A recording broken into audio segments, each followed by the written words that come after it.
Muito boa noite, nobre colegas. Estamos voltando com esse projeto do Resenha Direito, seu podcast de direito, aqui onde nós debatemos temas, trazemos convidados para contar um pouco da sua história. E hoje nós estamos aqui com uma convidada especial. Ela é advogada aqui em Bebedouro. Ela é casada, tem uma filha. Ela é coordenadora da Comissão de Proteção Animal da OAB Bebedouro. Ela é atuante nas áreas civis, previdenciária. E ela também é presidente do Partido Novo aqui da cidade de Bebedouro. Seja muito bem-vinda ao nosso bate-papo, Raquel Cobal. Olá, boa noite a todos. Obrigada pelo convite. É uma honra estar aqui para fazer esse bate-papo gostoso. Raquel, muito bem. Obrigado por você ter aceitado nosso humilde convite aqui. Nós ficamos muito felizes, pessoal que nos assiste, porque o objetivo do nosso projeto aqui é justamente discutir o que a gente discute nos processos, que é muito corrido, e a gente trazer esse debate para a gente, os desafios da nossa profissão, né? Do próprio mundo jurídico. E aí eu sempre faço essa primeira pergunta para os convidados. Vamos lá. Como que você escolheu esse ramo do direito tão apaixonante, tão estressante? Tão desafiador, tão né? desafiador. Eu não sei, eu acho que foi Teve referência? Não, na verdade foi uma coisa desde a infância. Eu lembro que quando eu era pequena e a gente brincava, né? Toda criança brinca, o que você vai ser? Quando crescer eu falava que eu ia ser advogado. Então eu não tive outra opção, outra escolha e minha vida foi surgindo e foi indo, eu fiz direito mesmo. Mas eu acho que eu nasci querendo ser advogada. Já tinha aquele feed de ser defensora, eu acho que é uma profissão difícil, né? Tem seus desafios, mas ao mesmo tempo ela é muito, muito gostosa, e quando a gente consegue fazer uma diferença na vida de alguém, seja por uma causa ganha, por uma ajuda que seja em alguma questão administrativa, isso dá um ânimo na gente, né? E isso fortalece a gente cada dia mais. Então, eu acho que essa questão de uma ajuda também, de poder ajudar a população, porque o ramo do direito, ele tem essa questão de ajuda, né? Dessa questão pública, do advogado social, ele né? ser mesmo um defensor, né? Da sociedade. Então, acho que isso que era que motivava mesmo, né? Entendi. Vamos voltar lá atrás. Como é que foi para você o início da faculdade para escolher? Saiu do ensino médio, esperou, não tá o tempo de eu me formar, vou atrás? Como é que foi para você? Não, na Porque verdade... eu falo que eu fiz o inverso, né? Eu me casei primeiro, depois eu fui buscar minha formação. Como é que foi para você? Você já embalou já na faculdade? Como é que foi? Na verdade, para mim, não foi tão diferente da sua história, né? Entendi. Porque eu saí da escola e acabei sendo mãe cedo, né? Então, eu tive que cuidar da minha filha. E quando a minha filha ela já estava um pouquinho maiorzinha, foi que eu comecei a estudar. Tanto porque eu não tinha condição de pagar uma faculdade. Esse é um grande desafio, né? Um desafio Você veio de escola pública? Como é que eu vim de escola pública, né? E eu não tinha condição, porque eu já tinha minha filha, precisava criar minha filha, e aí eu não tinha condição de fazer uma faculdade em outra cidade, e também não tinha condição de pagar uma mensalidade muito grande. Né? Então a minha realidade era completamente assim, um pouco diferente dos demais. E aí, eu falei, não, eu vou estudar, eu preciso. Aí eu entrei no Bradesco, que eu trabalhei no Bradesco 10 anos. Quando eu entrei no banco... Isso em que ano? Pode ir? Foi em 2008, quando eu trabalhava no comércio. E aí eu entrei no Bradesco em 2008. Foi quando a minha vida financeira começou a melhorar e eu falei, não, eu preciso estudar, né? Aproveitar, eu preciso aproveitar e eu tenho que estudar. E aí, logo em 2009, eu entrei na faculdade, fiz faculdade aqui com muito orgulho no IMESB, eu comecei que eu adoro o IMESB aqui de Bebedouro, que é o Instituto Municipal. E aí foi indo, e aí naquela luta, né, trabalhar, cuidar de filho, estudar. E trabalhava e estudava? Trabalhava e estudava. Igual eu também. Era mãe em período integral. Sorte que eu tive muita ajuda da minha mãe e do meu pai, né? Que eu acho que é ajuda fundamental para que você possa... É verdade, a gente tem um apoio, eu tive apoio da família. É fundamental. E aí foi indo, aí eu fui estudando, fiquei 10 anos no banco. Nesse meio tempo eu já tinha me formado, já fazia alguma coisinha aqui, uma coisinha ali.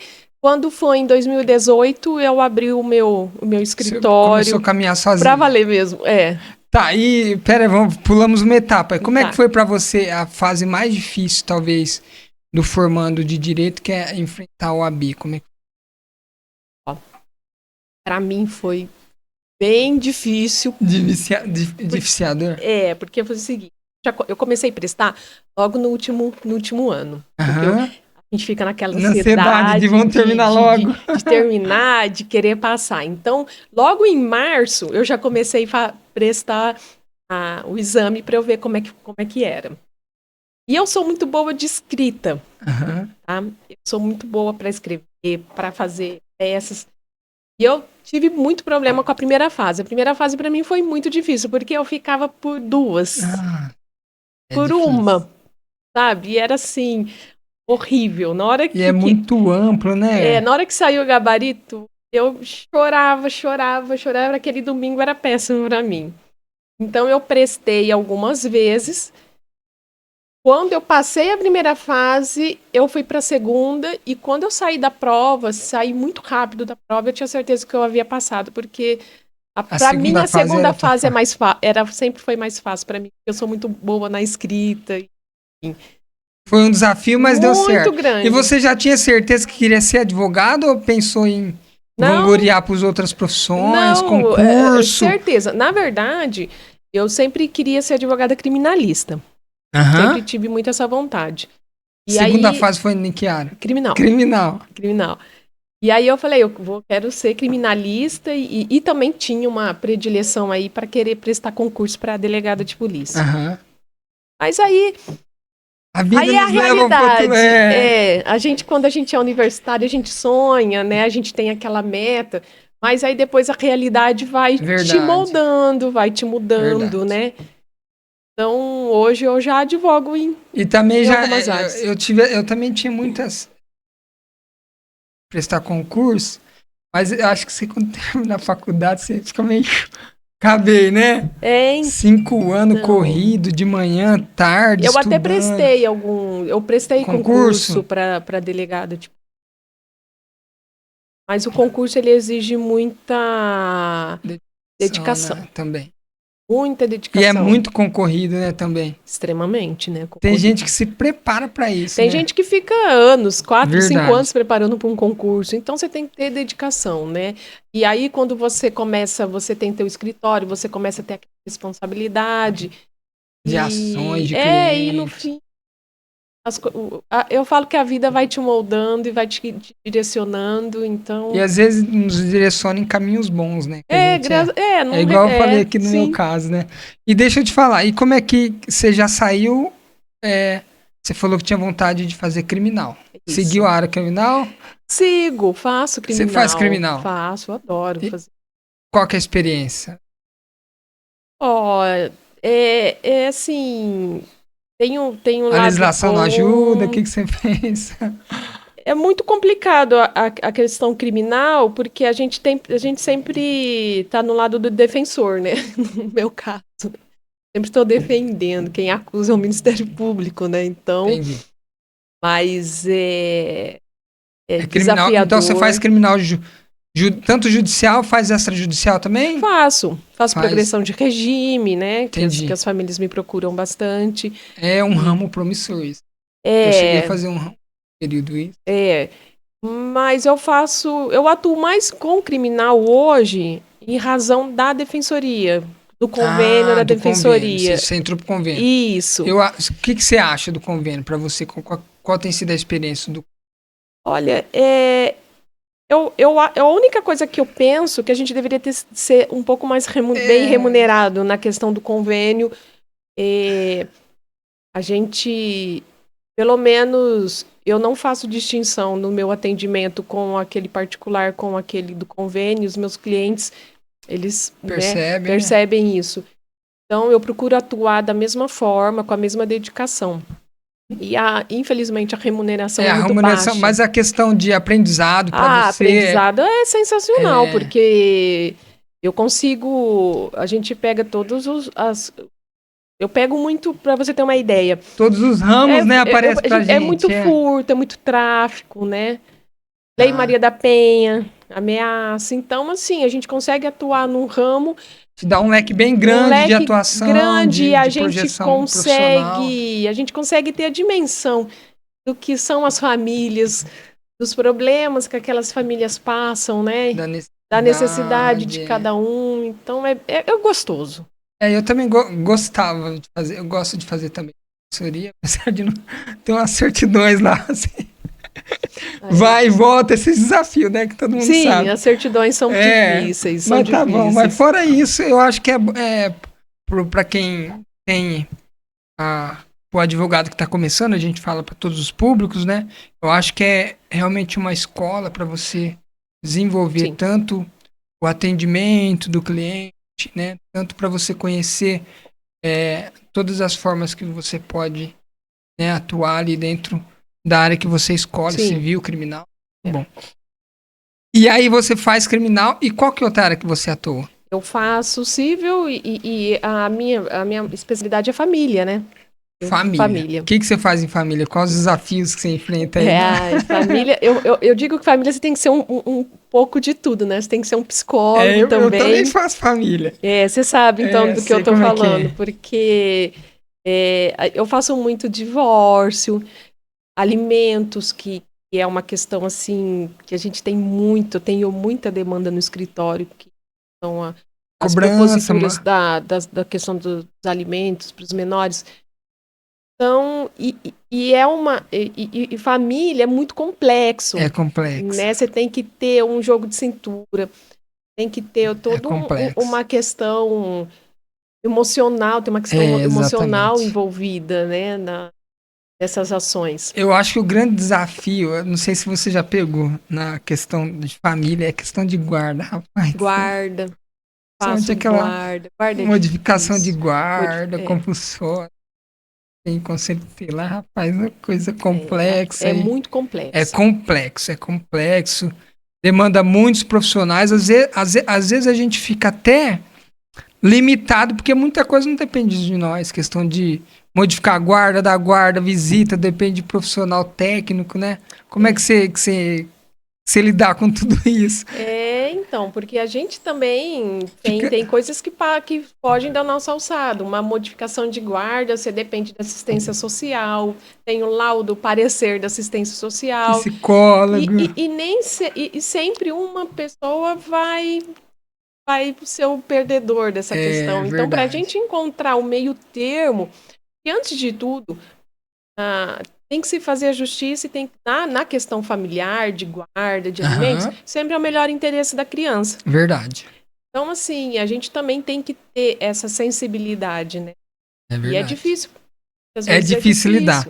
E questão de alimentos, como é que você vê essa questão de alimentos? Você acha que é bem demandado, é pouco demandado? Não, nossa, pra mim, muito alimento. O que você pega mais? Cobrança? Mais fixação. Mais fixação.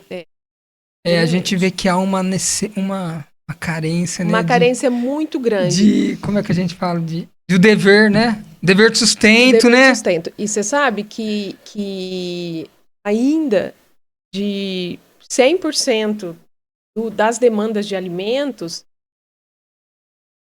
se eu te falar que eu tive, no caso, assim, uns 3, 4 pais que eles queriam entrar com ação, que eles queriam pagar, que eles queriam ver os filhos, acho que é uma porcentagem de 5%. É pouco, né? Do restante, infelizmente ainda, as mães, elas que procuram. Elas que procuram, infelizmente, esse dever de sustento aí com relação ao pai é muito grande. Muito.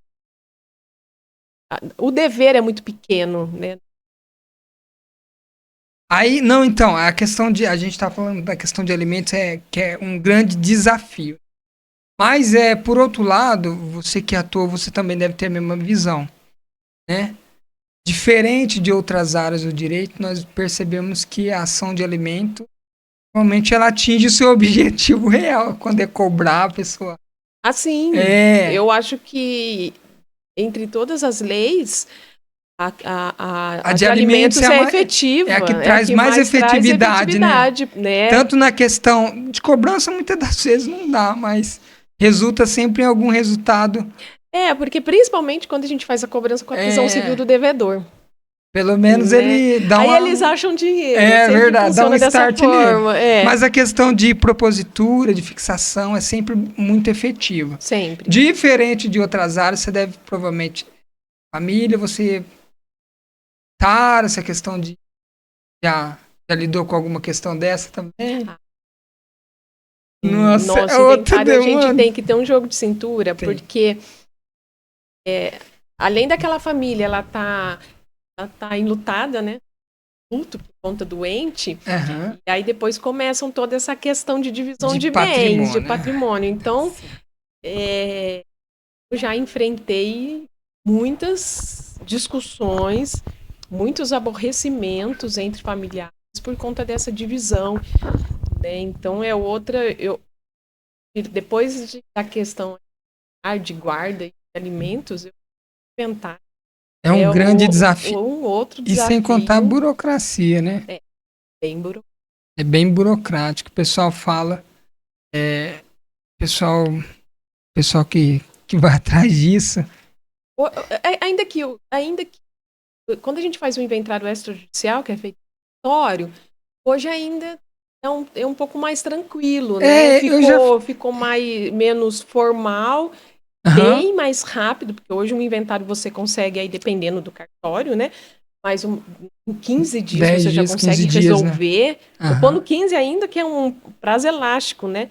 Você consegue resolver quando as pessoas elas estão todas acordadas, todas normalmente dispostas, né? Tem um requisito, né? Todos capazes, né? Como é que é? Todos maiores, né? Maiores, mas agora parece que eu vi uma decisão aqui que estão liberando inventário para incapaz. Ainda não li sobre o assunto, mas parece que já é possível. Seria um avanço, né? Eu vi, acho que 10 dias atrás, é algo recentíssimo. Parece que agora estão liberando o extrajudicial que é feito em cartório para incapazes e menores. Desde, lógico, respeitado todas as legalidades, né? Entendi. É todas as legalidades. Sim. Raquel, e a gente falou um pouquinho aqui também que você é coordenadora da Comissão de Proteção Animal aqui da OAB Bebedouro, né? Isso. E como é que você se encontrou nessa área? Como é que você começou a atuar? Então, qual que foi o start para você gostar desse tema? Olha só. Eu e o meu marido, porque meu marido é meu braço direito, né? Questão aí da animal. E eu tava passando ali na rua debaixo da minha casa e vi um terreno com muitos gatos. Gatos magrinhos, uns filhotinhos. Eu falei... Aí eu parei o carro e perguntei para a vizinha. Eles ficam aqui, eu cuido, não posso, não tenho condição de ação, põe um pouquinho de arroz e tal. O marido falou, mas vamos levar, vamos comprar para eles. Foi 8 anos atrás. Então aí eu comprei ração, comecei a levar. Estamos até hoje. Tenho os terrenos, agora eu já cuido do segundo terreno, né? E aí foi quando eu comecei a me enfiar nessa causa que é sem volta.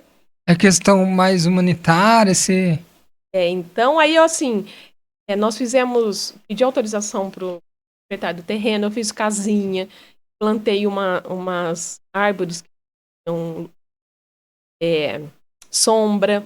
Então eu fiz um gatomínio, brinco para eles, entendi. Né? Então, existe ainda hoje? Tem. Nessa época, era em torno de 25 gatos nesse terreno. As fêmeas procriavam, os gatinhos eles morriam atropelados, morriam de doença. Quando eu comecei,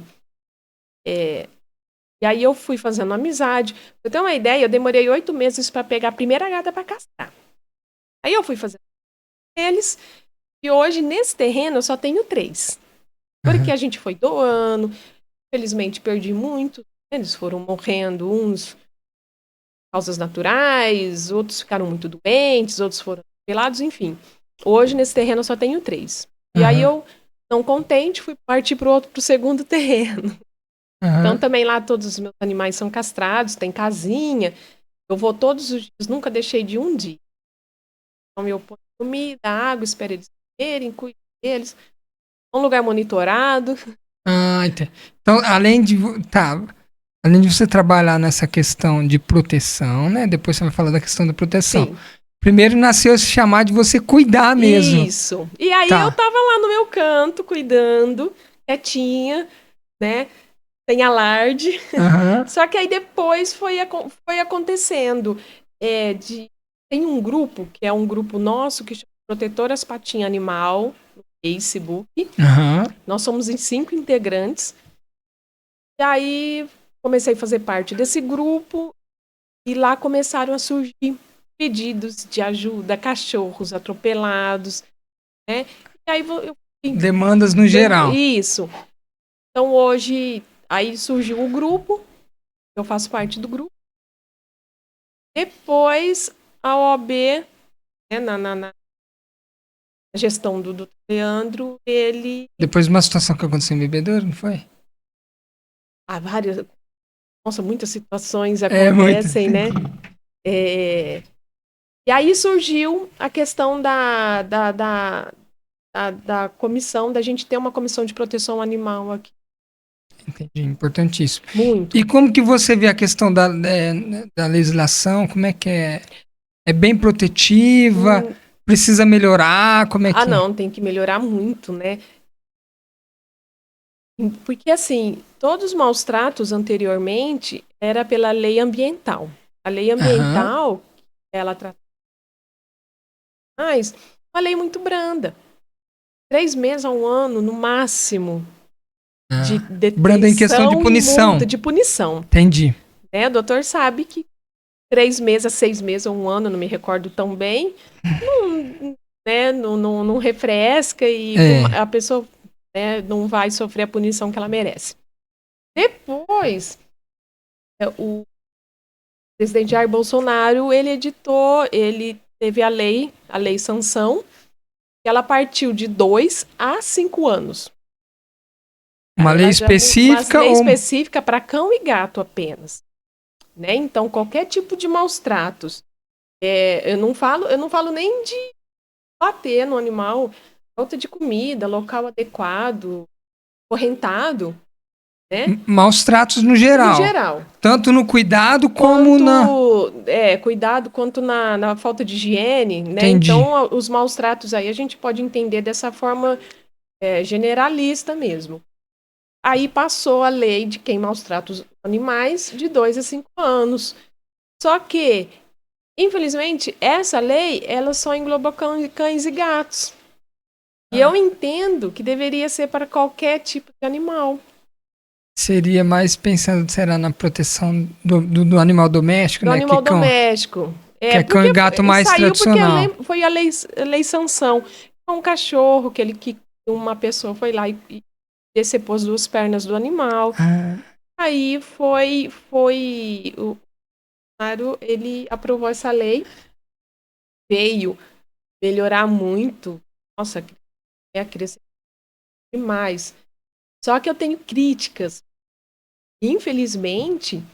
No sentido de melhorar, que é muito... A efetividade. A efetividade. Esse é um grande problema das leis do país. Exatamente. Né? Porque a gente precisa ainda lutar muito, porque aquele que maltrata um animal precisa ser preso. E muitas vezes não é. Na maioria das vezes sai pela porta da frente da dele. Acho que falta tratamento. A efetividade.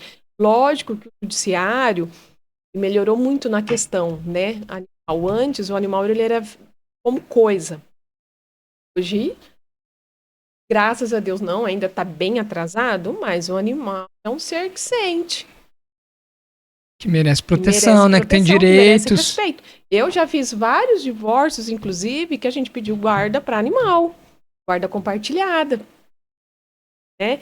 Que faz Pensão parte. alimentícia para os animais. Porque quando você faz parte do núcleo, né? Da família. Quando você está casado, você adota animal, a responsabilidade é dos dois. Aí depois que você separa, fica só para um. Então eu já vi várias guardas para animais. E tá tendo essa evolução.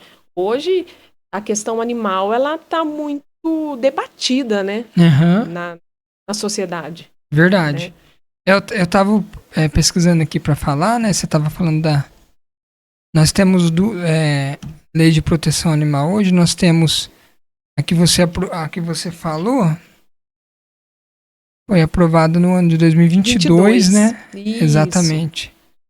Você lembra o número dela? É a lei... Viu, Raquel? O pessoal que está acompanhando aqui, qual que é o número da lei que fala essa 14... que você citou? Pode citar aí pra gente. Vou citar. Ó, é 14064 de 2020. De 2020, legal. Uma sancionada aí em 29 de setembro. Tá, e você já teve experiência assim que te marcou nessa área de atuação da questão da proteção do animal?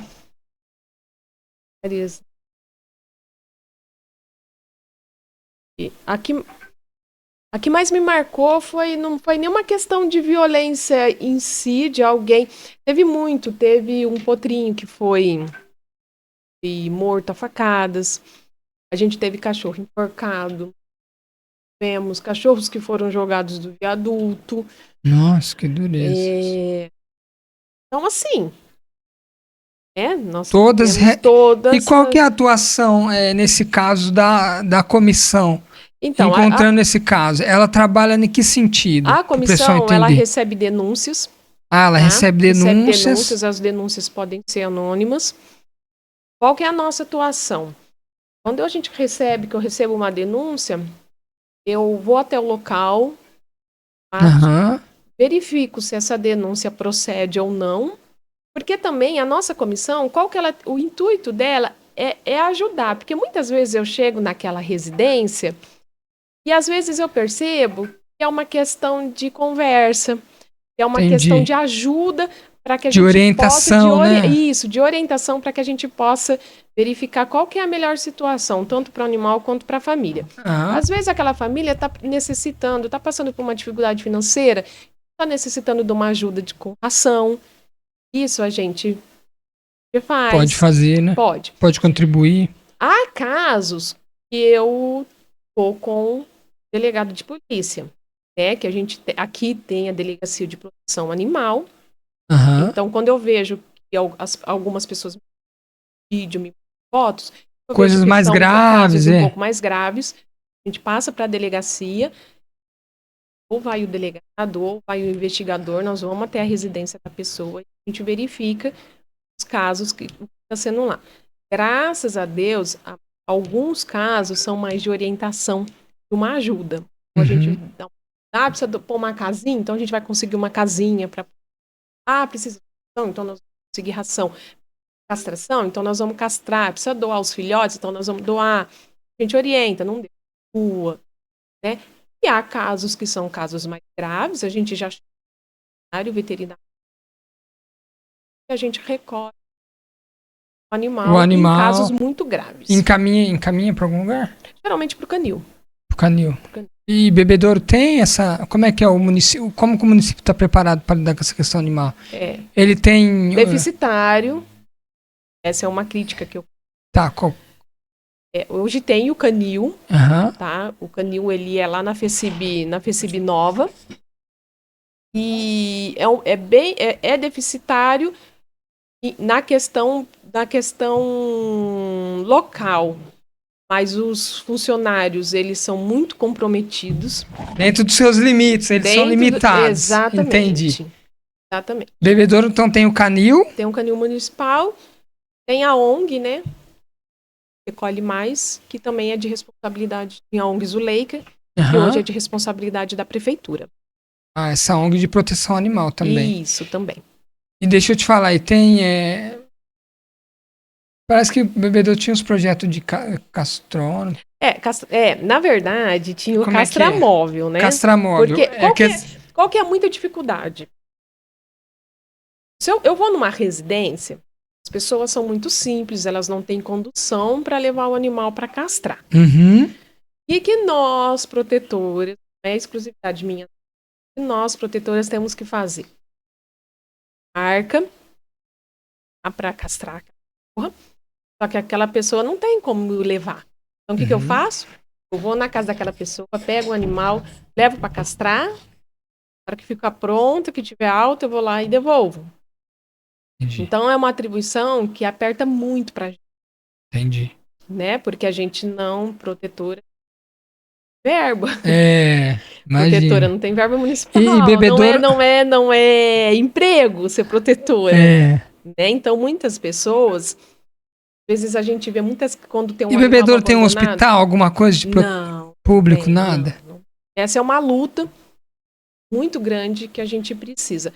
Bebedouro, ele precisa ter um canil novo. Até tinha um projeto para fazer um canil lá na Parque Ecológico, só que ainda não saiu do papel. Ia ter um canil novo para que pudesse adequar o máximo de animais possíveis, com baias grandes, porque hoje a baia do canil é pequenininha, tá? É bem deficitário, não tem equipamentos para que se atenda. Hoje, por exemplo, se é um animal de rua que é atropelado, vai chamar o canil, chamar o SAMU-VET, a gente tem uma ambulância. Só que leva lá no canil, não tem raio-x, não tem ultrassom. O que acontece com o animal atropelado? Fica lá. Fica limitado o atendimento. Fica limitado o atendimento para dor. Então, assim, é delícia. muito deficitário. Nossa luta é para que tenha um canil novo e um ambulatório. Esse ambulatório equipado para que possa dar o atendimento para esses animais que são atropelados, que são de rua. Eu preciso deixar claro, animais de tutor canil não recolhe, né? São animais em situação de rua, que estão doentes ou que foram atropelados. Abandonados. Isso. Também não é, infelizmente, o canil não consegue pegar animais abandonados, todos os animais de rua. Eles foram atropelados, doentes. Entendi. A ideia é criar não só políticas de proteção, né, mas também de promoção O que a gente precisa são políticas públicas voltadas à causa animal. Precisa de gestão. Não é difícil fazer. Você vê, uma das sugestões. Sabe, não vai o pessoal que vai nas residências verificar a questão de dengue. Com certeza você já recebeu visita, né, das pessoas que vão fazem esse fazem trabalho. esse controle, verificar a questão da dengue, como é que está seu quintal. Por que quando eles preenchem aquele formulário, por que quando eles não vão, eles já não verificam a questão animal de cada casa? Quantos animais você tem? Todos são castrados? Vamos castrar? Você já está ali na residência. Aquele agente comunitário, ele já está ali naquela residência. Né? E aí essa é uma sugestão que eu dou, porque se a gente tiver todos esses agentes comunitários que olhem para a gente vai conseguir chegar naquela família, verificar o que aquela família está precisando, vamos castrar o animal, porque evita a procriação, evita doenças. E tem a castração municipal. A castração existe, só não tem um castramóvel. O castramóvel é feito para rodar, mas ele não roda. Então, mas existe a castração. Então, esse é um projeto que a gente tem para fazer. E rodar o castramóvel, né? Porque tem pessoas que levar um animal. Vai levar o animal e depois volta com ele desacordado, como? né? Porque espera acordar, mas ele ainda fica meio sonolento. Então, a gente faz esse trabalho só. Nem sempre a gente tem tempo para fazer esse Tem tanta trabalho disponibilidade, né? Exatamente. Entendi. Entendi. É um desafio, né? Enorme. Enorme. Imagino. Enorme. Imagino. E Raquel, imagino que lidando com todos esses desafios da causa animal, da causa nacional, a gente desperta na gente outros interesses de trabalhar em prol da sociedade, em prol do próximo, né? E aí eu li que também que você atualmente é presidente do Partido Novo de Bebedouro. Isso. E como é que surgiu assim?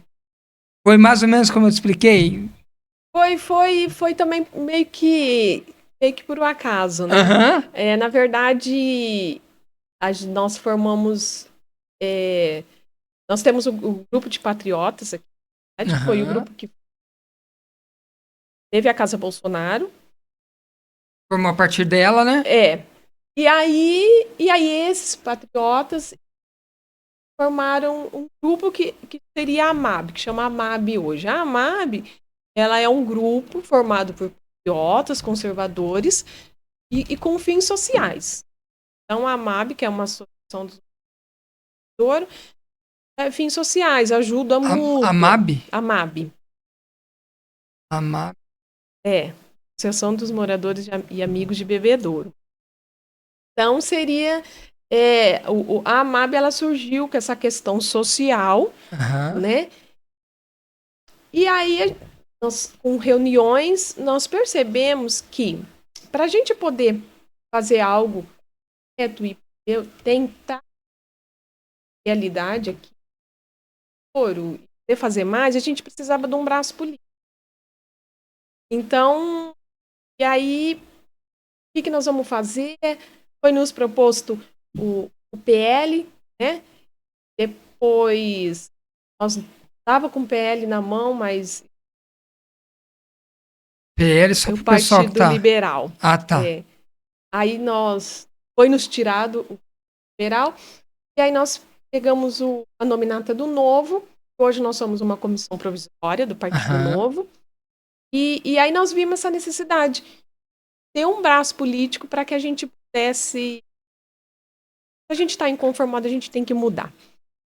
E aí surgiu toda essa questão do Novo. Aí eu deixei um pouco a MAB de lado, porque a gente não quer misturar a AMAB, que é uma Questão questão social, social. com a questão política. Aham. Então, alguns ficaram com a AMAB e outros migraram com o Partido Novo. E aí, quem que vai ser a presidente? Então, vamos fazer isso. Raquel.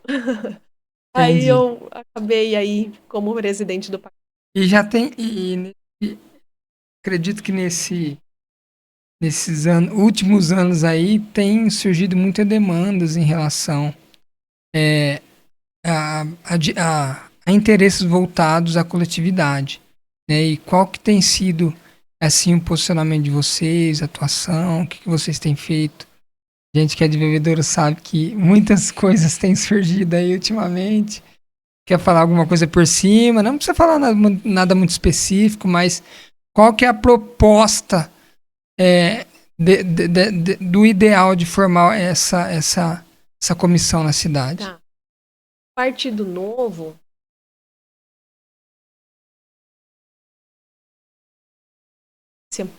né, da livre iniciativa.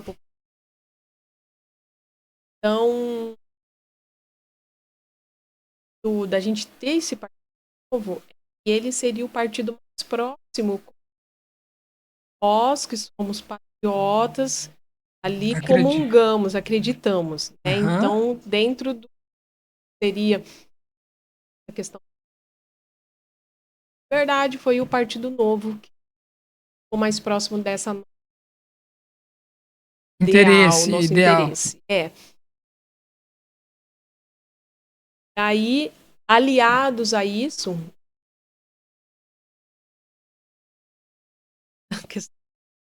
essa questão pode falar aí de uma forma geral. dessa nossa vontade de mudança, né? Essa nossa inconformismo com qual gestão nós pegamos e fizemos uma coligação, entender que bebedouro precisa mudar. Precisa de ações que visam melhorar a sociedade, né, de uma forma geral. De uma forma geral. Em todas na as áreas. educação, na saúde. Você citou alguma área, por exemplo, da questão de proteção na causa animal, né? Porque assim... Nós identificamos outras áreas. Muitas áreas, né? A questão... Aí, o que muita gente sempre... voltando na questão... Muitas pessoas, elas... Chega a denúncia, são de animais de grande porte. São os cavalos que ficam soltos pela cidade. Pode causar acidentes, já causaram acidentes com mortes, inclusive, né? E sem contar na questão da saúde desse, né? No risco que esse animal corre. Infelizmente, nós não temos onde levar. Eu recebo um monte de denúncias, mas infelizmente, bebedouro não dispõe de um lugar que seja acolhido e cuidado do animal de grande porte. Essa também é uma reivindicação muito grande de quem sabe do que eu estou falando.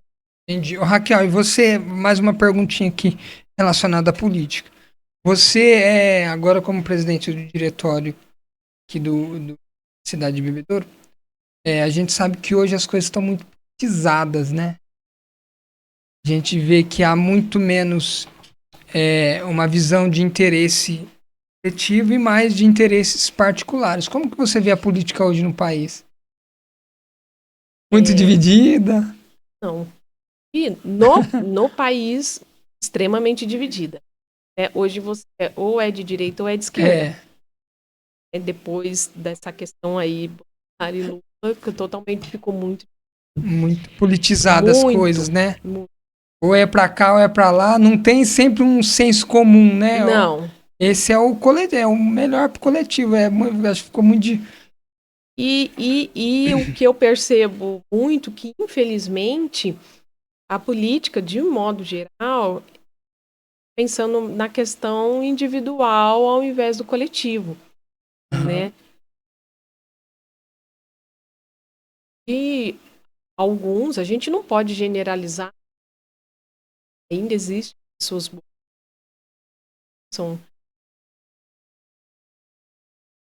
mas hoje aquela gana de se tirar vantagem é muito grande. O brasileiro dá um jeitinho, né? Dá um jeitinho em tudo, é muito difícil, né? Pra você ter uma ideia, eu vou fazer uma crítica aqui. Até o nosso STF, hoje virou um órgão político. Cara. Perdeu a imparcialidade, né? Inova em desrespeito, deveria ser Ele investiga, ele acusa, ele julga. Então, perdeu totalmente o foco, Você sabe que quando a gente começou a advogar, eu acho que, né, acho que tem a partilha do meu para mim o STF era referência. Máximo, poxa, né? Eu comecei a advogar ali, para você ter uma noção, na época de julgamento de mensalão, aquela autoridade de Joaquim Barbosa, que inclusive vai estar com a gente aqui no podcast, autoridade, aquela referência. Hoje você não tem. Hoje você não tem. Você tem vergonha, das coisas que estão acontecendo. Que acontece, decisões políticas. Infelizmente virou um órgão político. Muito triste. Muito triste, porque o STF é o guardião da Constituição, é o guardião dos direitos, né?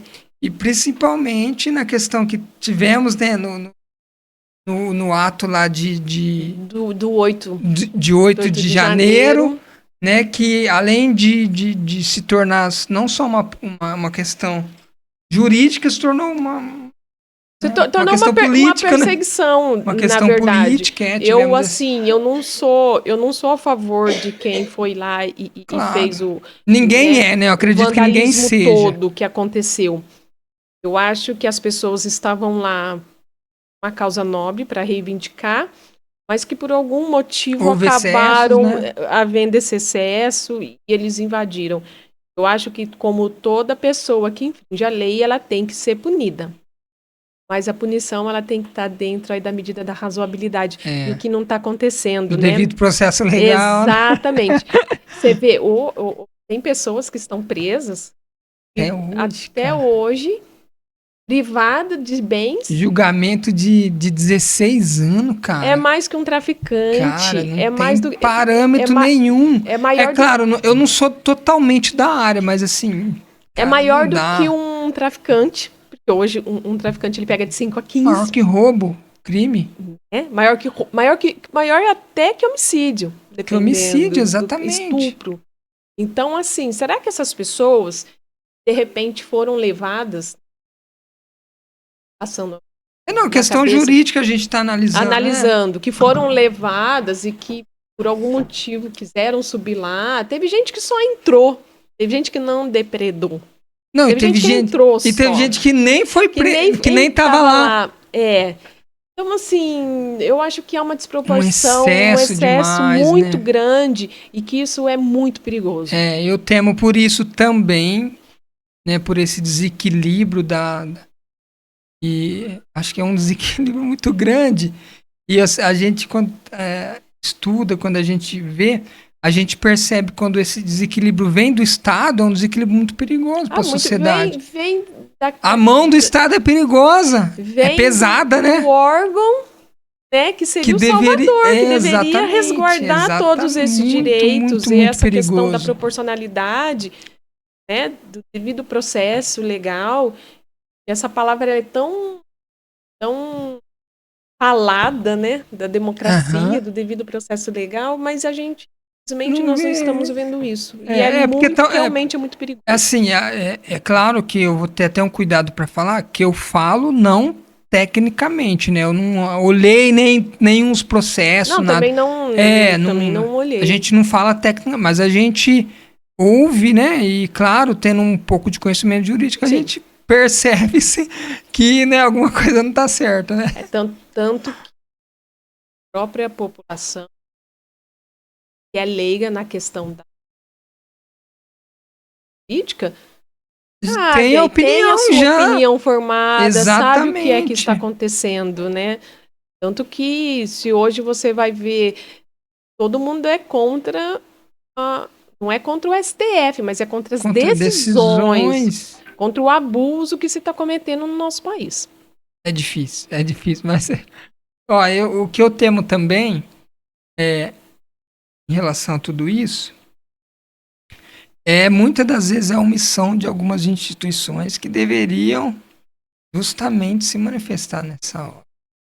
O que eu temo nessas questões aí, já pra gente chegar no finalzinho do nosso papo, é a omissão de muitas instituições que deveriam nos proteger nessa hora, ou pelo menos, né, tomar as dores, diria assim, não, né? Não, diria ter um posicionamento. Um posicionamento um pouco mais crítico e posicionar mesmo, né? Exatamente. Aí essas questões, porque é muito grave algumas coisas que vêm ocorrendo. Então, tem entidades que são formadoras, entidades que são fortes, defensoras de direitos, por exemplo, a nossa humanos. própria OAB, né? Sim. Nossa própria OAB, não podemos deixar de citá-la, né? Eu acho que a omissão também é grave. Órgãos também reguladores, que seriam poder legislativo, né? Limitado. Mas, assim, o que eu percebo, infelizmente, as leis são feitas para eles. Eu tenho... É muito triste muita crítica falar. isso. A gente tem muita crítica sobre isso. A gente precisa precisamos de governantes que são lei para a sociedade. Uhum. E a primeira coisa que eles fazem é eles se protegerem dos abusos deles mesmos, né? Então, acaba tendo ali... As leis são feitas para a proteção dos só, né? Verdade, eles acabam esquecendo. Eu estava vendo uma reportagem da candidata, inclusive do Partido Novo, que acho que é Maria Helena. A candidata de São Paulo. Prefeita de São Paulo. A candidata prefeita de São Paulo. Ela estava falando que ela foi... ela participou da comissão de de privatização de uma estatal do Brasil. E aí ela lembra que ela contou uma coisa que ela achou muito interessante, né? O que fez ela entrar para a política foi que ela chegou para apresentar todas as questões técnicas, todas as relevâncias para a sociedade que teria com aquele ato, e os políticos apenas preocupados em aí, e vai favorecer quem? E os nossos cargos? Como é que vai ficar? É assim, fez despertar esse interesse nela na política. Eu acho que é o que todo mundo deveria ter, né? Assim como você despertou um pouco para a questão da causa animal, a mim despertou em outra área a questão de ter esse olhar para a coletividade, de estar mais atuante, ou pelo menos estar mais ligado nas questões da sociedade. Eu acho que todo mundo tinha que ter essa questão de ter um clique, né, para que se despertasse na briga dos direitos que são comuns de todos nós, né? Exatamente. As pessoas, que a gente sempre fala, a gente precisa procurar ter um olhar um pouco mais crítico, né? Reivindicar o que você não concorda, tentar mudar, né? Agora a gente tem uma grande chance, que são as eleições. Eu acho, para mim, é o fim do ter voto branco e nulo. É uma pessoa que não se posiciona. Dá, Cara, gente. depois é a mesma que reclama. Exatamente. Eu acho que a grande arma é voto.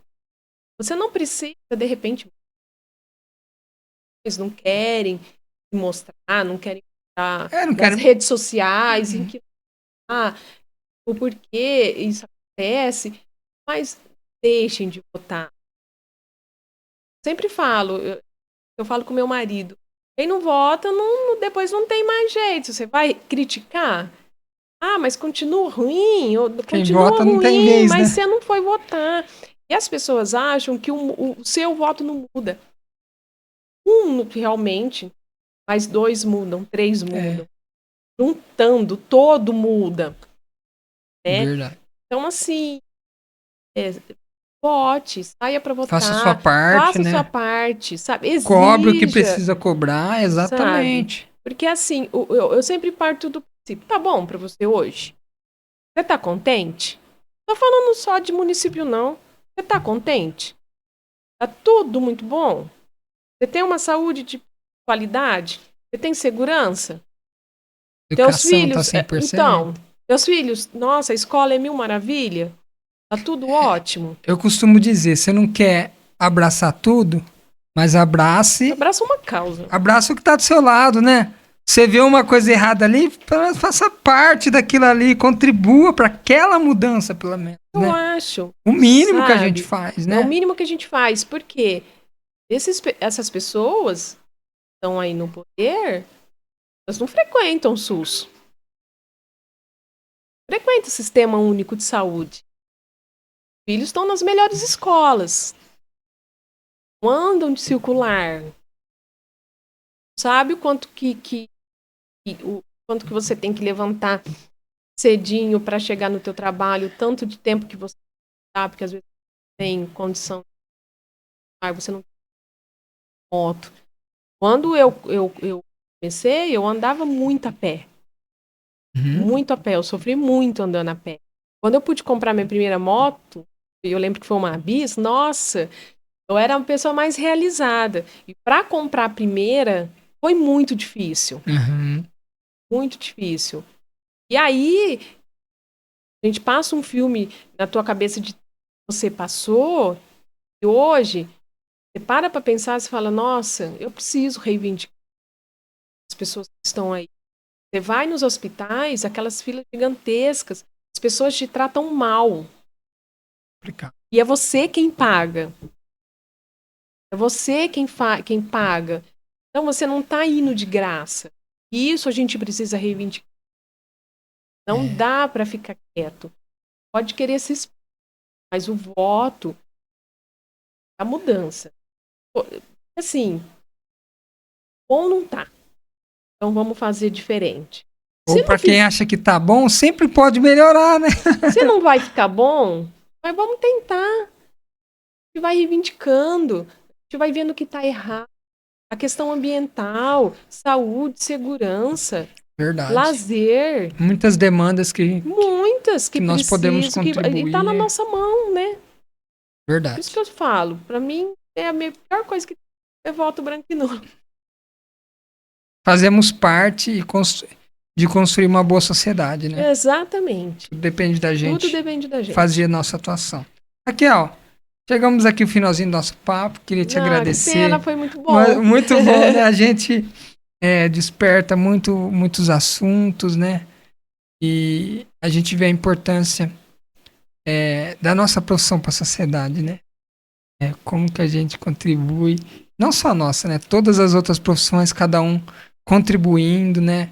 E ajudando a sociedade de alguma forma. Eu tenho clientes que são, nossa, fala que é grato por ter feito, e eu poderia fazer o meu trabalho. Não faço nada além do que eu tenho que fazer. É o meu trabalho atender, o meu trabalho dar uma resposta. Nem sempre a gente consegue satisfazer, porque não depende só da gente. Mas a gente faz, quando a gente faz com carinho, a gente faz bem feito. Né? Como eu tenho muitos clientes que me encontram, graças a Deus eu posso falar, não é querer me exaltar, mas, graças a Deus eu faço um trabalho muito bem feito. Gosto de fazer. Legal. Tchau, te agradeço mais uma vez por ter aceitado o nosso convite. Eu que agradeço a todos. Né? E para todos que acompanharam aí, a gente vai deixar as redes sociais da Raquel. O Instagram. É só pessoal ou você compartilha a vida profissional, tudo? Profissional, a vida, tudo. É tudo, da questão animal. Apesar que se vocês olharem nas minhas redes sociais, agora vai estar só que tem a questão animal e tem agora a questão política. Política, né? Entendi. Você falou. Instagram é a advocacia Raquel Cobal, né? E o Facebook também, Raquel. Legal. Te agradeço pela participação. Agradecer a todos que acompanharam esse episódio. Pedir para curtir, compartilhar o nosso vídeo aí, com os teus cortes também, para você poder acompanhar. Até o próximo episódio. Muito obrigado, Raquel. Eu que agradeço a oportunidade. Fiquem com Deus todos. Tchau, até a próxima.